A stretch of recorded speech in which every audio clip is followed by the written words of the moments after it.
Bonjour à tous et bienvenue sur la chaîne Monsieur Rabbit, j'espère que vous allez bien. Vous le savez, ici tous les jours je vous partage le meilleur de l'actu crypto, meme coin, NFT, jeux blockchain et airdrop, entre autres choses, suivant ce que j'ai envie de dire. C'est tous les jours et ça dure un petit quart d'heure et c'est pas encore fait, je compte sur vous pour vous abonner à la chaîne.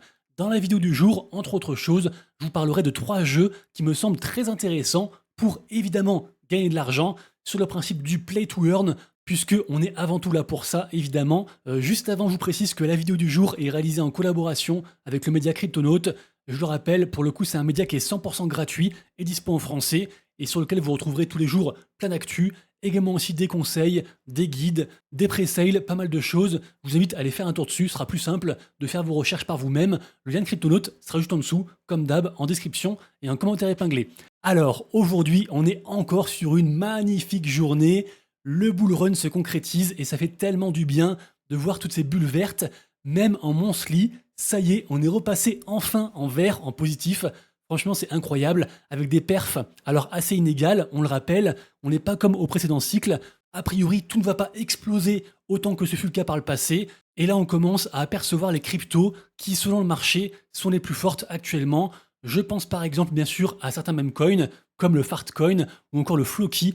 Floki sur Solana, alors qui est aussi relié à un jeu et à tout un écosystème, si je puis dire, et donc c'est moins un meme coin maintenant que ça lui était par le passé, depuis donc la commu l'a pris en main et ajoute en fait plein d'utilités à ce token, et là sur la semaine, on est sur un plus 43%, et en gros ces 43%, ils ont été faits dans les 24-48 heures. Donc vraiment c'est une folie, le bonk toujours pareil, assez incroyable, on en reparle dans un instant, et par contre une crypto, un meme coin qui a déçu, c'est le pump. Le pump, donc la crypto de pump.fun, ils avaient commencé à faire du buyback, donc la team rachetait un peu le token, et au final, là, ils ont stop le buyback, il n'y a aucune communication, et même pire que ça, le dev, enfin le fondateur de pump.fun, a vendu du token, et donc les gens ont commencé à FUD, et on se tape à moins 1%. Après, par rapport à la vente de samedi, qui était donc à 0,004, on est encore sur un solide plus 30 à 40%, donc ceux qui n'ont pas vendu sont toujours en positif. Et puisqu'on parle de Launchpad, je vous le rappelle, j'en ai parlé je crois hier ou avant-hier, Binance a lancé, donc enfin intégré plutôt son Launchpad de Memecoin, ils ont intégré Fourmem, et donc certains Memecoins ont commencé à voir le jour. De ce que j'ai vu, les gens ont fait des belles perfs sur ces premiers tokens, sachant que c'est aussi relié au Binance Wallet. Pour ceux que ça intéresse, il faut passer par l'application Binance Wallet. Tout ça pour dire que moi du coup je touche pas au Memecoin côté Binance. Par contre, j'investis donc sur, on va dire, le token de l'infrastructure, donc à la fois le BNB qui est relié à Binance et aussi donc le fort de Fourmem, le fameux Launchpad qui a été intégré donc à Binance. Un peu donc sur le même principe. D'ailleurs, j'en parlais aussi hier pour le gaming, d'investir plus sur les fournisseurs de pelles et de pioches que sur l'or en lui-même. Donc ici les mêmes coins, pour le gaming les jeux. Alors que moi je vous ai dit que je préférais investir sur par exemple la blockchain qui va porter plusieurs jeux et pas juste sur un jeu. Bref, tout ça pour dire que je me perds un petit peu. Ah oui, certaines personnes préfèrent investir sur le bonk que sur les mêmes coins lancés sur Let's Bonk. Mais vraiment, Let's Bonk, j'insiste, c'est donc aussi un launchpad, un concurrent de Pump.fun, de Boop.fun, également aussi de Jupiter Studio ou encore de, Four même, comme je disais. Bref, le bonk, c'est sur Solana et l'écosystème est en flammes. D'ailleurs, la nouvelle méta dont j'ai commencé à parler, je crois hier ou avant-hier d'ailleurs, la méta basée sur les compagnons AI de Grok, donc l'AI de Twitter, et bien en fait les 3 quarts de ces tokens sont lancés sur Let's Bonk, et Let's Bonk grignote des parts de marché à foison, et donc c'est aussi pour ça bien sûr que le Bonk fait une performance incroyable. Et d'ailleurs par rapport à cette méta de compagnons, je sais pas si vous avez suivi, mais à la base on a eu donc une fille qui s'appelle donc Annie. On a eu aussi un animal qui s'appelle Rudy, et Elon Musk avait teasé l'arrivée d'un homme, donc compagnon. On n'avait pas encore son nom, il avait demandé l'avis de la communauté, et au final le nom, on l'a appris ce matin. Le mec s'appelle donc Valentine, et donc c'est le tweet qui est ici de Musk. Et suite à ça, évidemment, plein de gens avaient spéculé en créant des mêmes coins de différents noms. Évidemment, une personne avait créé le Valentine, et il a eu le nez creux, puisque en effet, regardez-moi ça, en l'espace de quelques secondes, le token a fait un plus 103 000%. C'est juste fou. Et à l'instant où je parle, il est capitalisé à 16 millions de market cap. Il y avait aussi un move où des gens ont investi un petit peu sur plein de tokens en espérant donc que un de leurs tokens allait péter avec le bon nom. Donc bravo à ceux qui ont fait ça. Et par contre, je le rappelle, on ne joue pas tous avec les mêmes règles, puisque nous, en tant que simple particulier, on joue contre des algorithmes, des gens qui ont beaucoup d'argent, des baleines, des bots, etc. Et par exemple, pour ce token Valentine, comme je disais, il est passé de 20 000 de market cap, autant dire pas grand-chose, à 5 millions en seulement 10 secondes, et seulement une minute après, il est passé à 10 millions. Et donc, on en conclut une nouvelle fois que c'est bien plus simple de se positionner en amont, avant que le token sorte, plutôt qu'en réaction. Et donc, je disais aussi, ça fait encore une digression, que c'est grâce, entre autres, à ce token, à cette méta, que Bonk est en train de superformer complètement Pump.fun. Regardez-moi ça, les datas sont juste incroyables. Moi, je suis très bullish sur le Bonk. Et donc, voilà. En même coin, je suis très bullish sur le Bonk, sur le Pengu et sur le PP, principalement. Je pense que j'en oublie aussi. Bref, peu importe. Puisqu'on parle de même coin, encore une fois, nouvelle aventure par rapport à mon token. Je vous le rappelle, j'ai créé un token Mars. J'en ai parlé pas mal de fois. À l'instant où je vous parle, on se fait mettre à l'amende par un autre token Mars qui a été créé sur Pump.fun et qui est déjà capitalisé à 48 fois plus que nous. Donc, ça va être très compliqué. Le token, entre guillemets, meurt à petit feu. On verra, je le rappelle aussi, dans 2 jours, on aura donc le fin mot de l'histoire sur le nom de cet hippopotame. Mais j'ai vu aussi que carrément la fondation avait mentionné donc la communauté Mars sur Pump.fun, notamment parce que en fait, il leur envoie de l'argent. Et donc forcément, ça aide, puisque toute fondation a besoin d'argent. Tout ça pour dire qu'à la base, je voulais que notre token Mars, qui a été créé sur Jupiter, sur le premier token en date du 19, ça paraît très compromis. Et donc, j'ai commencé à lancer un petit sondage donc sur Twitter et sur Discord. La question, la voici. Si jamais donc ce token Mars est un échec, pour éviter que les gens soient déçus, est-ce que je créerai pas un nouveau token, le token Rabbit, et à ce moment-là, tous les holders de Mars, je leur enverrai du airdrop sur le principe du 1 pour 1. Et donc, comme ça, en fait, ils n'auraient pas acheté ce token. Il y aurait toujours un token qui, cette fois-ci, serait lié, on va dire, à l'entité Rabbit. Alors que, je le rappelle, le token Mars, c'était un token tendance sur cet hippopotame. Donc, dites-moi en commentaire ce que vous en pensez. Est-ce que je fais ça? Est-ce que c'est une bonne idée? Est-ce que c'est une mauvaise idée? Sachant aussi que, vous le savez, on a une collection NFT dans la commu. Alors moi, j'en ai 0, ça appartient toujours à la commu. C'est vous qui gérez ça. Et donc, évidemment aussi qu'il y aurait un airdrop pour les holders du NFT qui coûte, je crois, 0,02 ETH, un truc comme ça, sur le secondary market. Donc voilà, j'attends vos retours dans les commentaires. Également aussi, je ne sais pas si vous vous rappelez, il y a environ 3 ou 4 jours, j'ai parlé de ça.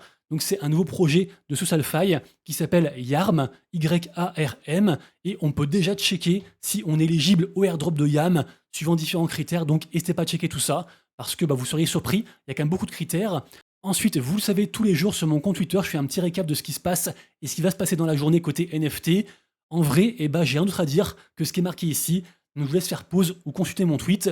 Juste, demain, je ne serai pas là parce que j'ai trop de trucs à faire en fait et je ne pourrai pas faire de vidéo, je pense, suite à différents, on va dire, soucis personnels. Donc je pense que je ferai une vidéo samedi, j'imagine, j'espère. Et donc juste pour vous rappeler que demain, en fin de journée, je crois que c'est à partir de 18h ou 20h, on aura le mint de Codé. Et Codé, c'est donc une collection sur Solana. Alors ça coûte un peu cher, il y aura aussi une phase publique. Moi, j'ai offert quelques whitelists à ma commu. Le prix sera d'environ 1,5 sol. Et juste pour vous rappeler que l'artiste qui est derrière cette collection-ci était en fait un ancien de chez Ferrari, côté design, tout ça. Il y a une petite hype, donc à surveiller, à voir. C'était le petit rappel. Ensuite, côté gaming, vous le savez, il se passe des trucs tous les jours, mais j'essaie dans la mesure du possible de relayer que les choses les plus pertinentes, celles aussi qui sont susceptibles de rapporter un peu d'argent. Et donc voilà, pour ceux que ça intéresse, vous le savez, il se passe plein de choses. Moi, de ce que j'ai retenu aujourd'hui, j'ai retenu que on avait le studio Dante Games qui vient de lever 20 millions de dollars. Et ça, c'est beaucoup dans cette période, parce que je le rappelle, le milieu du gaming blockchain, actuellement, c'est très compliqué, et les jeux galèrent à lever de l'argent. Donc c'est très chouette qu'ils aient pu lever 20 millions de dollars, sachant aussi qu'ils vont sortir leur token Dante le 22 juillet, donc très bientôt. Également aussi, ils ont déjà un jeu qui est disponible, qui s'appelle, je l'ai marqué ici, il est dispo sur téléphone, sur Epic Game Store, etc. Il s'appelle Hellmaster, donc c'est un jeu de cartes avec des mécaniques, on va dire, de RPG, faire très simple, c'est gratuit, c'est ouvert à tout le monde, et bon, je sais pas pourquoi la vidéo s'est pas mise en route, c'est pas grave. Tout ça pour dire que quand le token Dante sortira, donc le 22, ils vont aussi sortir toute une série de tournois avec jusqu'à 100 000 dollars à gagner. Et pour participer aux différentes phases, il faudra stacker un peu de tokens. Donc voilà, je vous en parle un petit peu en avance. Renseignez-vous, mais ça me semble intéressant. Ensuite, second jeu, je sais pas si vous vous rappelez, le projet League of Kingdoms. Donc c'est un jeu qui était sur IMX, d'ailleurs qui est toujours sur IMX. Donc c'est une sorte, on va dire, de MMO fait pour téléphone, faire très simple, en mode aussi stratégie. Bref, ça pour dire que le jeu évolue et devient carrément un écosystème à part entière. Donc ils appellent ça maintenant le Arena Z. Et d'ailleurs, eux, ils offrent jusqu'à 20 millions de dollars pour donc embaucher des devs et créer différents jeux sur leur écosystème. Ils vont aussi lancer un nouveau token, donc Adult Token Loka, donc de League of Kingdoms. Il y aura un nouveau token. Ça me semble aussi intéressant de s'y intéresser. Désolé pour l'allitération, mais je trouve qu'ils ont une certaine hype, ils ont de l'argent, ils créent des choses, et donc pourquoi pas. Ensuite, troisième jeu, c'est The Backwoods. Donc là, on est sur Solana. Ah oui, parce que je vous l'ai pas dit, mais à la base, League of Kingdoms, c'était sur Polygon. Donc ici, The Backwoods, c'est un jeu, alors pareil aussi, j'ai mis quelques images ici, c'est un roguelite, faire très simple, voilà, quelques images ici. C'était un projet qui était assez hypé, et en gros, là, ils reviennent avec à la fois une campagne de Play to Airdrop. Donc ça, j'avais commencé à le relayer parce qu'elle a commencé fin juin. Elle n'est pas accessible pour tout le monde, mais en gros, on peut aussi acheter un NFT et à ce moment-là, vous y avez accès. Donc finalement, n'importe qui peut rejoindre. Il y a différents critères d'éligibilité. Il y a quand même 150 millions de tokens LIF à gagner. Et en fait, là, j'en reparle parce que ils ont dévoilé des mécaniques très intéressantes de buyback sur leurs tokens et aussi de redistribution par rapport à ceux qui jouent au jeu. Et c'est vrai qu'actuellement, il y a une grosse méta, une grosse tendance de buyback au général sur la crypto, qui a commencé avec Hyperliquid. Pump.fun le fait un petit peu aussi, Bonk le fait très bien. Et je pense que c'est une très bonne nouvelle de voir cette tendance arriver côté gaming. Et je me dis que The Backwoods, ça reste un projet intéressant. Bien sûr, pour tout ce dont je parle, je vous laisse vous renseigner, parce que certains ont déjà un token, ont déjà des NFT, etc.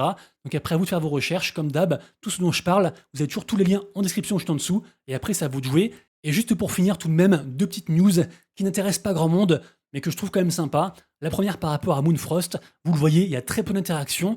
Pourtant, ça fait 3 ans qu'ils buildent sur leur jeu, leur RPG, l'Early Access est disponible. Alors de ce que j'ai vu, il faut acheter genre une clé, ça coûte genre 20-30 balles.